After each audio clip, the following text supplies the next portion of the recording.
Movie के start में हम एक आदमी को देखते हैं जिसका नाम होता है ट्रेनजियो। उस टाइम एक एयरपोर्ट पर जाता है और जब वो एयरपोर्ट पर जाता है तो हम उसे काफी परेशान देखते हैं। देखने से लग रहा था कि शायद उसकी कोई फ्लाइट मिस हो गई है, लेकिन असल में उसकी फ्लाइट मिस नहीं हुई थी, बल्कि सच तो कुछ और ही था।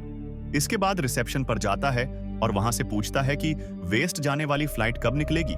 तब उसे बताया जाता है कि 2 घंटे बाद निकलेगी। तभी ये सुनने के बाद ये टिकट लेता है जिससे कि ये टर्मिनल को क्रॉस कर सकेगा। इसके बाद यहीं पर हमें एक लेडी दिखाई जाती है जो कि अपनी एक फ्रेंड जो कि न्यूयॉर्क में थी उसे वीडियो चैट कर रही थी, लेकिन तभी अचानक से उसकी फ्रेंड बेहोश हो जाती है। अब ये देखकर ये लेडी जो एयरपोर्ट पर थी ये काफी परेशान हो जाती है, क्योंकि इस टाइम ये अपने फ्रेंड की मदद नहीं कर सकती। यहाँ पर कुछ लोग टीवी देख रहे होते हैं, लेकिन तभी वो देखते हैं कि एक न्यूज रिपोर्टर न्यूज देते देते बेहोश हो गई है।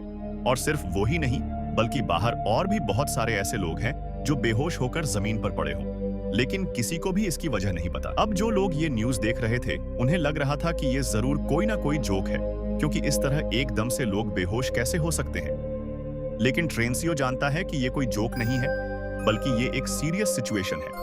यहाँ पर ट्रेनजियो कहता है कि ये अब उसका टाइम है, अब उसे एक्शन लेना चाहिए। इसलिए वो फौरन से टर्मिनल की तरफ जाता है और वहां पर जैसे ही गार्ड डिस्ट्रैक्ट होता है तो ये फौरन से उसके गंध छीन लेता है और सब लोगों से कहते हैं कि कोई भी मेरे रास्ते में ना आए।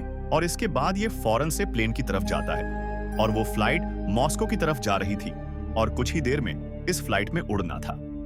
ये प्लेन में मौजूद सभी लोगों को गन पॉइंट पर लेता है और प्लेन को फौरन से उड़ाने के लिए कहता है, लेकिन जो असली पायलट था वो अभी तक प्लेन में नहीं आया था। लेकिन जो को पायलट होता है वो इस टेररिस्ट की हेल्प नहीं करना चाहता, इसीलिए ये दोनों एक दूसरे से लड़ रहे होते हैं, जिसकी वजह से एक गोली उस पायलट को लग जाती है, इसीलिए वो जख्मी हो जाता है। ये गोली उस पायलट के हाथ में लगी थी। सारे सिचुएशन की वजह से वो सारे पैसेंजर्स काफी परेशान थे और फ्लाइट अटेंडेंट इन सबको हौसला दे रही थी कि सब ठीक हो जाएगा, कुछ भी नहीं होगा। इसके बाद ट्रांजियो कॉकपिट से बाहर आता है और सबसे पूछते हैं क्या बोर्ड पे कोई और पायलट है। और ये सुनकर एक लेडी उठती है जो कि असल में एक रिटायर्ड पायलट थी और ट्रांजियो के ऑर्डर पर वो आखिरकार टेक ऑफ ले ही लेती है। और गोली की वजह से प्लेन के एवियोनिक्स टूट चुके थे, इसलिए कोई भी प्लेन से बाहर नहीं जा सकता था। इसलिए अब मजबूरन उन सभी को ये सफर करना ही पड़ेगा।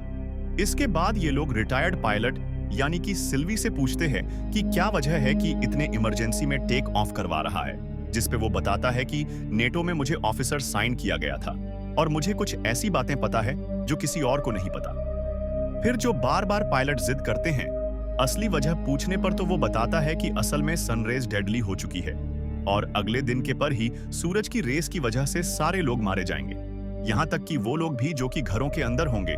वो बताता है कि ये तो पहले ही जापान और कोरिया में हो रहा है, पर अब सूरज का अगला टारगेट ये प्लेन होगा। अगर सूरज की रेस इस पर पड़ गई तो तब इस बात पर वो पायलट यकीन नहीं करते और कहते हैं कि शायद तुम पागल हो। तब ये सुनकर ट्रांजियो कहता है कि शायद मैं आपको पागल लग रहा हूं, लेकिन ऐसा है नहीं, मैं पागल नहीं हूं। वो पायलट मैथ्यू जिसके हाथ में शूट लगा था उसके हाथ से खून बह रहा होता है, तो प्लेन में मौजूद एक लेडी जिसकी मेडिकल प्रोफेशनल होती है वो ये जिम्मेदारी लेती है कि मैं पायलट की मदद करूंगी। यहाँ पर वो लेडी हॉट नाइफ का यूज करती है ताकि उस पायलट के हाथ से ही उस गोली को निकाल सके। अब इस वजह से पायलट को बहुत ज्यादा दर्द हो रही थी और प्लेन में जो सारे पैसेंजर्स भी उसकी वजह से परेशान हो रहे थे। लेकिन यहाँ पर मैथ्यू जानता था कि उसे सब्र से काम लेना चाहिए, क्योंकि सबकी जिंदगी अब उस पर डिपेंड करती है। यहाँ पर मैथ्यू सबको बताता है कि हम उसी जगह पर लैंड करेंगे जहाँ पर लैंड करने का ट्रेनजियो हमें कह रहा है, बजाय उस जगह पर लैंड करने के जहाँ पर हमने सोचा था। यहाँ पर मैथ्यू को लगता है कि फाइटर जेट्स लाजमी आ रहे होंगे उन्हें रेस्क्यू करने के लिए, क्योंकि उन्होंने ये प्लेन इसीलिए उड़ाया था क्योंकि उसे एनी मैथ्यू को गन पॉइंट पर लिया गया था। लेकिन दूसरी पायलट एनी को ऐसा नहीं लग रहा था, उसे नहीं लग रहा था कि कोई उनकी मदद करने के लिए आएगा। वहां एक और पैसेंजर को जब ये बात पता चलती है कि सन रेज सबको मार रही है तो उसे इस बात पर यकीन नहीं होता, इसीलिए वो पायलट्स पर शक करने लगता है, यानी कि सारे पायलट्स उनसे झूठ बोल रहे हैं। इस पैसेंजर का नाम अयाज होता है। इसके बाद हम एक और पैसेंजर को देखते हैं जो कि अरबी होता है। ये पैसेंजर एकदम से खांसी करने लगता है और देखते ही देखते बेहोश हो जाता है। अब यहाँ पर अयाज ऐसा प्रिटेंड करता है कि जैसे वो इसकी हेल्प कर रहा है और इसी सब के बीच वो से उसकी ग्रंथ छीन लेता है। इसके बाद को वॉशरूम में बंद कर दिया जाता है और बाकी सभी पायलट से पूछा जाता है कि तो पायलट सबको बताता है कि हम लोग वेस्ट में लैंड करने वाले हैं। वो बताता है कि हमारा प्लान आइसलैंड में लैंड करेगा क्योंकि ट्रांजियर चाहता है कि हम वेस्ट में जाएं, तो वहां पहुंचने पर पुलिस टेररिस्ट को अरेस्ट कर लेगी और बाकी सब लोगों को आजाद कर दिया जाएगा। वो इन लोगों को सूरज के बारे में भी बताता है। वो बताता है कि ट्रांजियर को लगता है कि सूरज की रेज लोगों को मार रही है। तब इस पर बाकी पैसेंजर्स को भी याद आता है कि उन्होंने भी काफी अजीब चीजें देखी हैं, इसलिए वो सभी लोग अपनी अपनी फैमिलीज के लिए परेशान होते हैं। तब इस पर पायलट मैथ्यू उन सब से कहता है, परेशान होने की जरूरत नहीं है, मैं एस ए कैप्टन आप सबकी जिम्मेदारी लेता हूं और मैं आप सभी को बचा लूंगा। इसके बाद हम देखते हैं ये प्लेन वेस्ट में पहुंच जाता है